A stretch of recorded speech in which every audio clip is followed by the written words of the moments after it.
Kalau bicara tentang Ibu Kota Negara Baru atau IKN, pasti nggak lepas dari nama Presiden kita, Joko Widodo. Ibu Kota Negara Baru memang pencapaian terbesar dirinya selama menjabat sebagai Presiden. Dan itu bukan proyek kecil, tetapi mega proyek. Karena bukan saja melibatkan uang yang sangat besar, tetapi juga migrasi besar-besaran orang dari Jakarta ke Kalimantan Timur.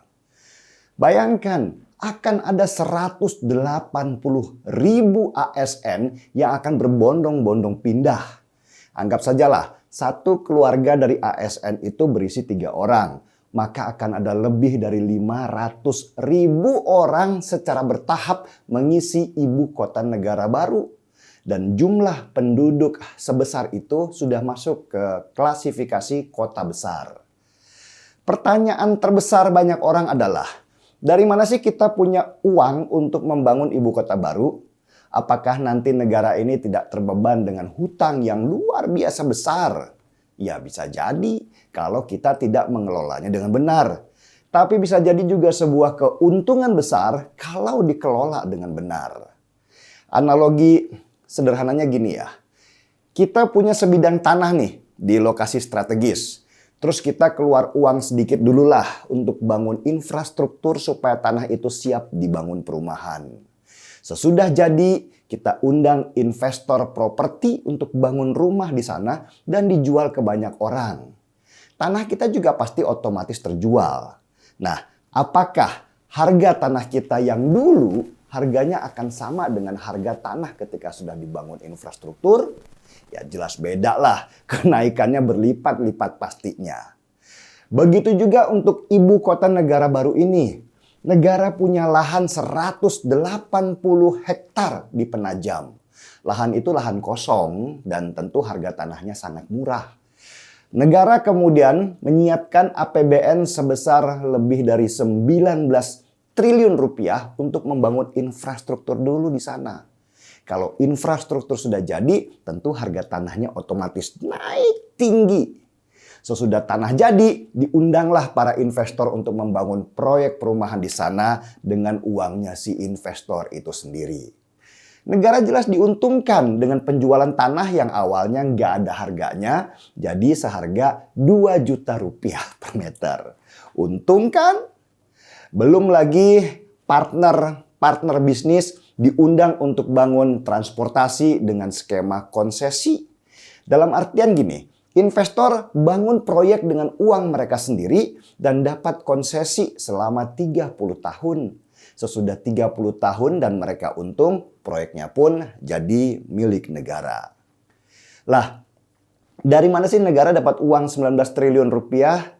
Banyak cara kok, seperti menjual dan menyewakan gedung-gedung milik negara di Jakarta yang ada sekarang ini di posisi strategis.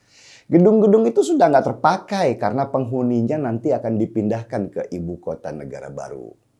Oke, dengan modal tanah 180 hektar dan modal uang 19 triliun rupiah, maka negara diperkirakan akan mendapat keuntungan sekitar 400 triliun rupiah. Untung besar kan? Belum lagi efek berganda lainnya seperti pajak dan lain-lain.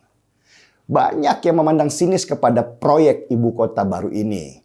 Ridwan Kamil bahkan pesimis kalau IKN ini akan sepi karena hanya ditinggali oleh PNS.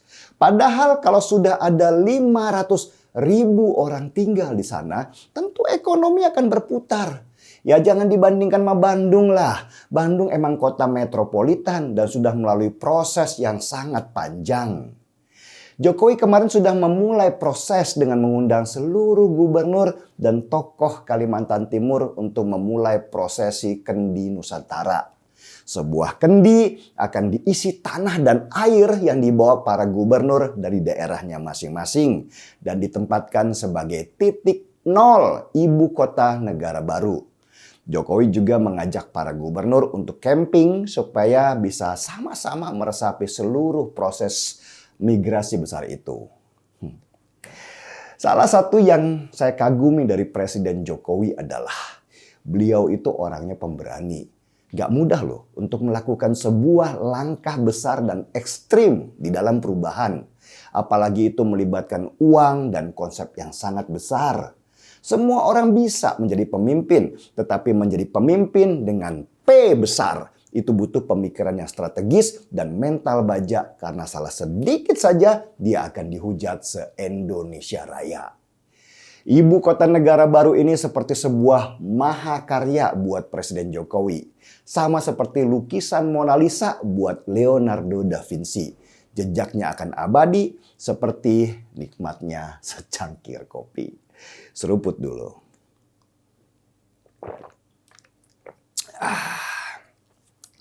Markidah, mari kita nanti pindah.